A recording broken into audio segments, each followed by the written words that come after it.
like to cook, I like to travel, I like to do some yard work. What you don't see is all the preparation that it takes to make sure that my hemophilia doesn't get in the way of my enjoying life. My name's Rich.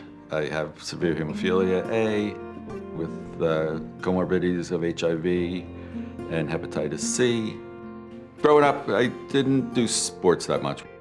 What I did do with my dad was fishing, deep sea fishing. That was where we kind of bonded. My parents wanted to treat me normal with the limitations that we couldn't really get far from New York because of the hemophilia. But we did manage to take some trips. I remember one time my father got a big ice chest with dry ice, and we packed up some cryoprecipitate and we took a drive up to Expo 67 in Montreal. It wasn't until later on that I was able to travel all around the country and to Europe. So with the introduction with the lipase factor, I was able to be independent. There was no having to go to the emergency room if I had to bleed. There was no longer being tied to that New York area. I spent time in New Mexico doing some photojournalism. After college, I apprenticed with a fashion photographer in Manhattan. It was great. I got to travel.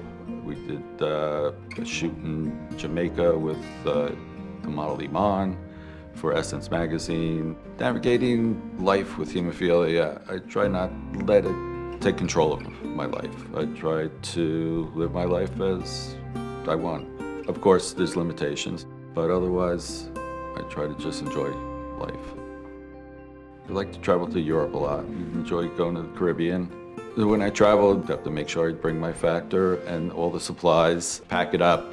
I usually have a travel letter from my doctor or hemophilia treatment center saying that I'm allowed to travel with needles and syringes. That's the important part for packing. Clothing I could always pick up at the city where I'm at.